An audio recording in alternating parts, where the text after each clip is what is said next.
বাচ্চা বয়স থেকেই করে আসছি, স্কুল লাইফ থেকেই করে আসছি। বিভিন্ন রকম স্কুলে যেমন বলছো এই দিয়ে করো, তা তৈরি করে নিয়ে এসে আরেকটা জিনিস দিয়ে ডিম দিয়ে বিভিন্ন রকম জিনিস দিয়ে তৈরি করা হয়েছে কাঠের ইয়ে। এই বছর এই দুর্গা ঠাকুরটা বানিয়েছিল 2012 সাল থেকে দুর্গা ঠাকুরটা বানানো হয়েছে। 2012 সাল থেকে দুর্গা ঠাকুরটা বানাচ্ছি। হ্যাঁ, বিভিন্ন রকম জিনিস ফেলে দেওয়া জিনিস দিয়ে, যেমন নারকেল বটের ঝুড়ি দিয়ে এক বছর হয়েছিল। এক বছর হয়েছিল গাছগাছালি দিয়ে করেছিলাম, বট বিভিন্ন দিয়ে। একবার করেছিলাম ট্যাপ টিউব চেন দিয়ে করেছিলাম। একবার করেছি হলো কাঠের গুঁড়ো দিয়ে।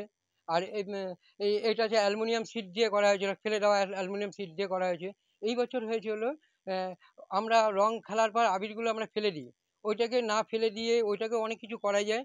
তার জন্য ওদের থেকে সবার থেকে সংগ্রহ করে নিয়ে সেটাকে আমরা আবির দিয়ে এবছর দুর্গা ঠাকুরটাকে করা হয়েছে। কোনো ওইখানে কোনো রং নেই ঠাকুরের। হ্যাঁ, আমি মানে স্কুল লাইফ থেকে যখন স্যাররা বলতো যে তুমি এইটা করে নিয়ে আসো, এইটা এইভাবে এভাবে করে নিয়ে আসো, ফেলানোর জিনিস দিয়ে করে নিয়ে আসি।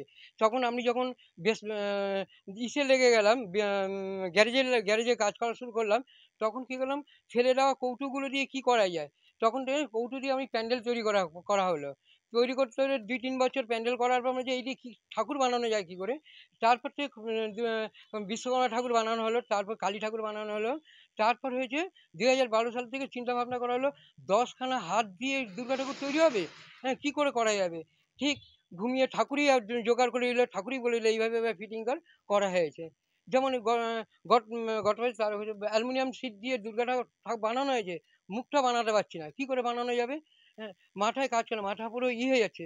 কে জানি আমাকে বলে দিল এইভাবে এভাবে কর, হ্যাঁ তোর মুখ হয়ে যাবে। ঠিক মুখটা হয়ে গেছিল সব ঠিক।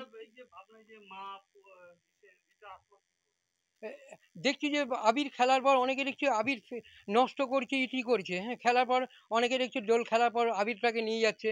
অনেক হয়েছে, কি করে আবিরটাকে দিয়ে করে গেলে, আবিরটাকে ঠাকুরটাকে আমি রং না করে ওই আবিরটা দিয়ে অনেক কিছু করা যায়, অনেক কিছু। আবির দিয়ে আমি পুরো ঠাকুরটাকে করা হলো, ফেলে দেওয়া আবির দিয়ে। এ- এইটা হয়েছে, আমরা এখন দেখি মা কত কষ্ট করে ছেলে মেয়েকে বড় করছে।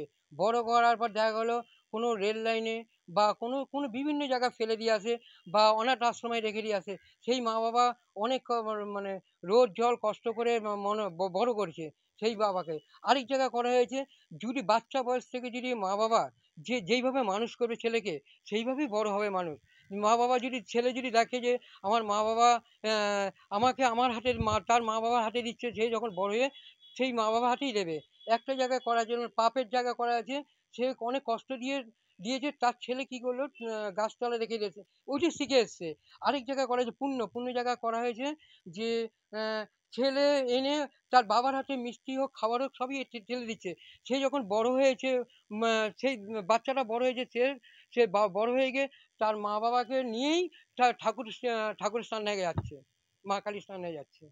মানে পাপ পুণ্য মানে কি, আমরা বড় হয়ে আমরা যা বাচ্চাকে শেখাবো তাই শিখবে। সব মা বাবাকে বলছি তাই করুন, যে বাবা মা বাচ্চাকে যা শেখাবেন তাই শিখবে। হুম? মানে ভাবনাটা আসলে মানে কি, আমরা বিভিন্ন জায়গায় শুনতে পাই বিভিন্ন রকম জিনিস, এর মা বাবা এই হয়েছে ওই ওই হয়েছে, কারণ অনেক পয়সা করেছে, ছেলে মেয়ে অনেক পয়সা করেছে, বাবা মা কষ্ট করে মানে দিন এনে দিন খেয়ে ছেলেটাকে মানুষ করেছে, বড় করেছে। কিন্তু আহ, বড় গিয়ে সে ডাক্তার ইঞ্জিনিয়ার বিভিন্ন রকম হয়েছে, কিন্তু ছেলেটাকে কি করলো, ছেলেটাকে বাবা মাকে কি করলো, গাছতলা বা বিভিন্ন জায়গায় ছেড়ে দিয়ে চলে আসছে, কষ্ট করেছে, এবং কি অনাথ আশ্রমে গিয়েও রেখে দিয়ে আসে। সেই মা বাবা কত কষ্ট আছে বলবে না, সেইটা দেখি আমি করলাম। উম, উম, অমল পাল, 37 নম্বর নন্দননগর, আমতলা, বেলগড়া, কলিকাতা 83। হ্যাঁ, সবাই আসবেন। মনে হচ্ছে এই বছর আমার প্রচণ্ড কষ্ট হয়েছে, এবার চোখেরও প্রবলেম আছে, দাঁতেরও প্রবলেম আছে, পরবর্তী আর করতে পারবো কিনা জানি না। আপনারা সবাই এসে দেখে যাবেন আমার ঠাকুরটাকে। হ্যাঁ, হ্যাঁ, অনেক কষ্ট করেই ওই যে মা জোগাড় করে দিয়েছে। প্রতি বছরই ভাবি যে আর করবো না, হেবি রাত জেগে কষ্ট করে বিভিন্ন রকম কষ্ট করে আমি ঠাকুরটাকে তৈরি করি। কে জানে কিভাবে চলে আসে ঠাকুরের, আমি জানিও না যে আবির দিয়ে ঠাকুর করবো, কি জানে কে, আমি ঘুমন্ত অবস্থায় কে জানি বলে মানে মনে হচ্ছে যে এই আবির দিয়ে কর খুব ভালো হবে। মানে কয়েক বছর ধরে বলে আসছে, হ্যাঁ, যে আমি আর করবো না। মানে অনেক কষ্ট হয়। রাত জেগে ইটি করে অনেক কষ্ট করতে হয়। যে সারাদিন কাজের পরে করে অনেক সময় ঘুম পেয়ে যায়। যেমন অ্যালুমিনিয়াম শিট দিয়ে করতে গিয়ে আমাকে করেছি হলো স্কাপার প্লাস আর হলো কোনো ডাইস নেই। মানে কোনো ঠাকুর আমি যত বছর ধরে করি কোনো ডাইস থাকে না বা কোনো অনলাইন বা কোনো কিছু না। আমার নিজের বুদ্ধি দিয়েই কাজ কাজ করা হয়।